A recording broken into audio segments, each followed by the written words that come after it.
Hi, and welcome to a new episode of the podcast Mindset for Mars. I'm Sorana Pascariu, I'm your host. If you haven't subscribed to my YouTube channel, you can do so now.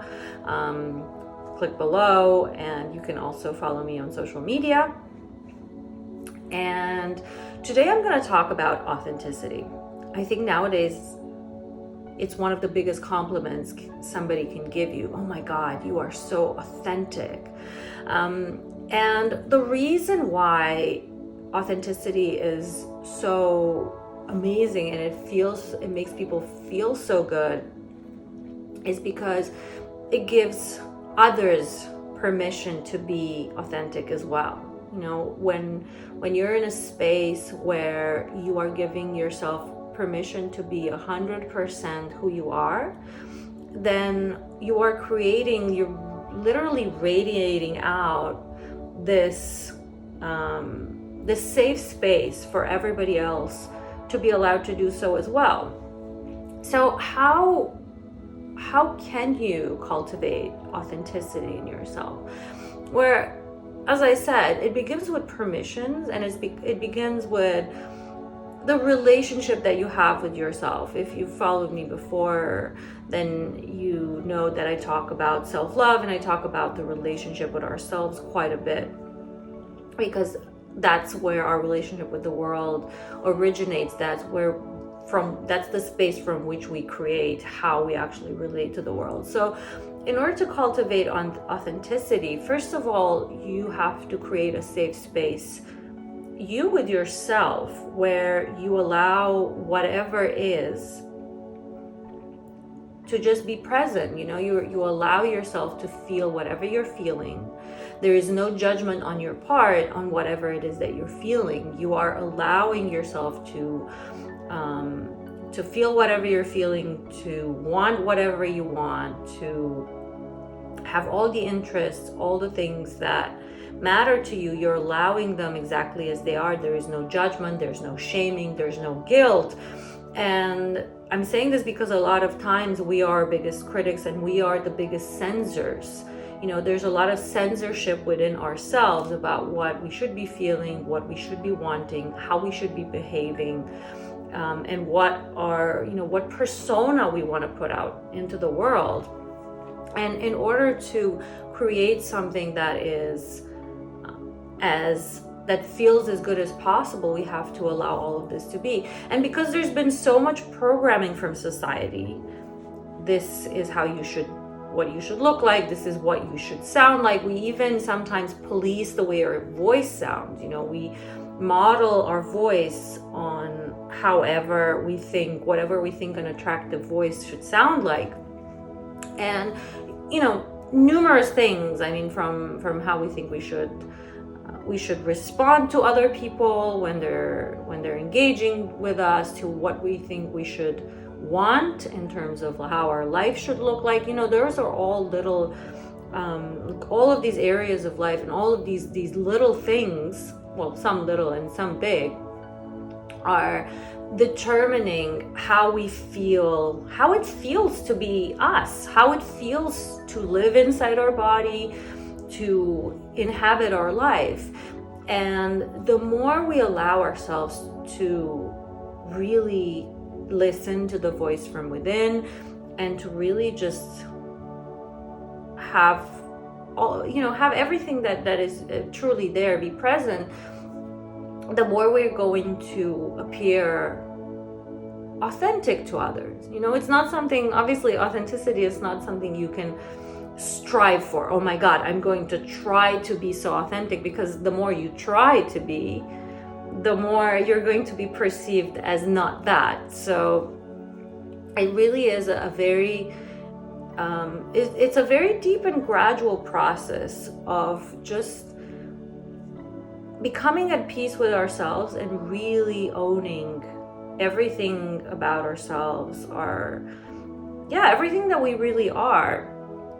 And this is something that I personally went through. It was an interesting phase in my life, because I had been conditioned socially, as so many of us are, to not own my desires, to not own my needs, because I was very afraid of how I would be perceived. And also I was very closed up and very fearful of connecting with others. It was just, how I had been raised, how it was in my family. And through the process of healing and really connecting with myself, which took the better part of a year, I would say, just me really sometimes even making lists of like, what does Sarana really want? And, for the first time in my life, really allowing myself to connect with that place, and sometimes being surprised at it. Wow, this is something I actually want. And there were things that I thought I wanted that were actually just conditioned by society. And the more I did these exercises, the more there was a place inside me which just started, there was a self-trust. Suddenly that inner child started to feel listened to, and it felt like, hey, I'm not betraying myself anymore. So with this self-trust and with this process of just inner healing and knowing that I'm safe with myself to always look after my own interests, to always be on my own side, came this softening of my energy. And people actually started telling me, oh my God, you're so authentic. And I guess what they meant is, I recognize in you that you really allow yourself to be with everything that is occurring, and thank you for doing that, because that gives me the permission really to do that for myself as well.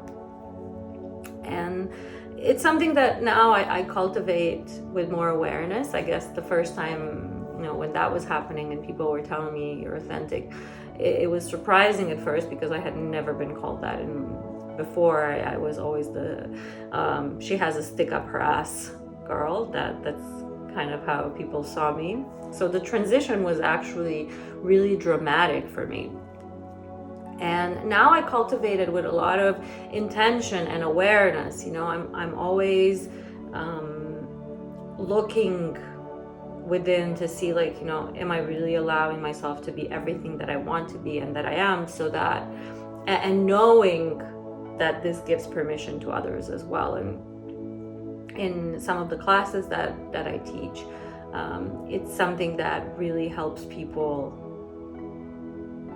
come into their own as well, especially in the public speaking classes that I taught in the past. It was very cool, because it really allowed people to come on stage, and rather than try to project some persona that they had built, really be themselves, and their success as speakers just increase like exponentially. So yeah, a really kind of pensive message for today. And authenticity is something that it's such a feel-good thing, because sometimes we have moments when maybe we're not at our best, and maybe we're not feeling perky and joyful and good vibes only, which is the message that society has been giving us, especially as of late. Like, hey, good vibes only, you don't want to be around negative people. And of course, I'm all for cultivating feel good practices so that you can lift up your energy as much as possible. That's ultimately, you want to be in feel good energy states for as long as you can. But sometimes we're just in a place where we need to recognize that that's exactly where we are. I'm coming to you today from a place of just been having a few very sensitive days. I've been processing a lot. I've been doing a lot of work on myself. And I have not been feeling exceptionally perky. I have not been feeling exceptionally, high vibes. And because I'm very authentic with myself, I just allow these states to be, and they passed. I'm like definitely in a place of a better better, higher state, but I'm still allowing, like, I'm allowing myself to show up even here on this episode with, okay, not the perky, happy persona, but really just me as I am, and it's okay. I'm happy to show up exactly like this, because who knows, maybe you're over there having not your best day, and I want to give you permission to just show up as you are. You're great on your good days, and you're great on your not so good days, and life happens one day at a time, and we're here for all of it, for each other. And that's something I talk about. I talked about holding space in one of my episodes, and this is ultimately what we can do for each other: hold space for whatever state we're in. And that's how we can all cultivate authenticity as a society. Just be there, be able to be unconditionally present for each other through whatever is there.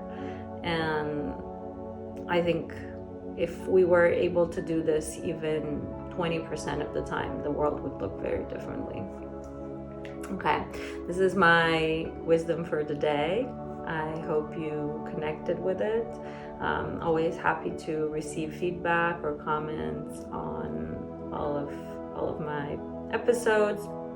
So if you feel called to do so, please contact me on social media or on YouTube. If you haven't subscribed already, please do so. And I will see you next time, probably in a more positive, happier, cheerful vibe. And who knows, we're here for all of it. Take care. Have a good week.